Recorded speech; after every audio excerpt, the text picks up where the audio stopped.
Good evening. To this forum's organisers, thank you. To fellow speakers and to all in our audience, thank you. I can't join you in person this evening because our daughter is about to have our first grandchild. In late 2007, I started holding climate alarmists accountable, alongside Viv Forbes. In 2009, I paused and asked myself, why was I doing this?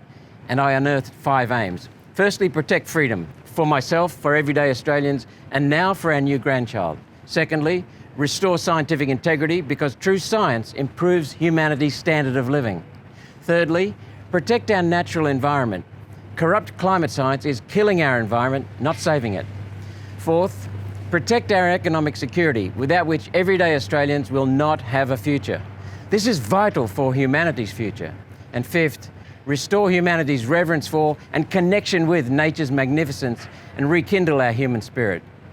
I've researched, investigated and written extensively on climate science. The end game of unfounded claims that carbon dioxide from human activity causes global warming is clear. It has always been to take wealth, freedom and opportunity from everyday Australians and to enhance the wealth and opportunity of the world's predatory billionaires. I challenged alarmists speaking out publicly to debate me. Politicians, bureaucrats, journalists, academics and activists. They all ran away. Entering the Senate in 2016 gave me a chance to speak to our elected representatives face to face, eyeball to eyeball. I wanted those advocating the destruction of our local communities and of our national economy to be accountable for revealing the scientific evidence behind their climate and energy policies. The CSIRO, the Bureau of Meteorology, government departments and ministers have failed to provide logical scientific arguments citing empirical data and observations proving that carbon dioxide from human activity is causing environmental harm. After years in Parliament spent writing letters, making speeches, asking questions in question time and in Senate estimates of CSIRO and of the Bureau of Meteorology, scientists, one thing is now clear. They have no scientific argument to support the failed theory of man-made climate change. They have no data to show humans are causing climate change. And of course, they won't because climate varies in natural cycles. Last September, I made an 82-page submission to Labor's 2022 Climate Change Bill. That paper is on my website. Today, I'll mention the most important points. CSIRO admitted that it has never stated that carbon dioxide from human activity is a danger. Statements of danger came from politicians. CSIRO has never quantified any specific impact of carbon dioxide from human activity on any climate or weather variables such as temperature, rainfall, droughts, floods, storms, ocean alkalinity. Yet this is fundamental for policy in climate and energy. There's no scientific basis for climate policies. CSIRO admits to not doing due diligence on data or reports it relied upon for external agencies. CSIRO admitted that today's temperatures are not unprecedented. They've occurred before. CSIRO then claimed unprecedented rate of temperature rise, which we destroyed using the papers that CSIRO itself cited. CSIRO has failed to provide statistically significant evidence of any change in any climate factor. It's just normal, natural, cyclical variability. The climate change scam is not scientifically driven. There is no science, it's politically driven. In my submission to the government's climate change bill, I dealt with the history of climate change legislation, which casts a necessary light on this scam's politics. Quote, to comply with the United Nations 1997 Kyoto Protocol, the Howard Anderson Liberal National Coalition government introduced the Renewable Energy Target, the RET. They were the first large federal party to have a policy calling for an emissions trading scheme, an ETS or a carbon dioxide tax. They deliberately bypassed the Constitution in a deal with state premiers to steal farmers' property rights to use their own land in order for the Liberal Nationals federal government to comply with the 1997 UN Kyoto Protocol. In doing so, the Liberal National government got around our Constitution's Section 51, Clause 31, requiring farmers to be compensated for the loss of their rights to use their own land. Yet in 2013, 6 years after leaving office, former Prime Minister John Howard delivered the annual address in London of the Skeptical Global Warming Policy Foundation, in which he confessed that he was agnostic on climate science, meaning he did not have the necessary climate science to justify this party's policy and his government's legislation. Thus, the government that started and entrenched climate and associated energy policies did not do so based on science. And further in my submission, quote, When I repeatedly asked the Morrison government Senate leader, Matthias Cormann, for the logical scientific points supporting climate and energy policies, he repeatedly failed to answer my question and instead stated a need to fulfill international commitments and obligations. This is no basis for policy that is costing Australians billions of dollars and will cost trillions of dollars. Matthias Cormann was actually being honest here. Australia is introducing climate change Armageddon not because of the science, instead because unelected, unaccountable, foreign bureaucrats serving the interests of the world's predatory billionaires are instructing our governments. Now, my submission is on my website, malcolmrobertsqld.com.au. It includes a detailed scientific rebuttal using peer-reviewed scientific papers rebutting CSIRO's claims. In the Senate chamber, I asked Senator McAllister, representing the Minister for Climate Change and Energy, to provide me with the elusive, logical scientific points to prove that carbon dioxide from human activity needs to be cut.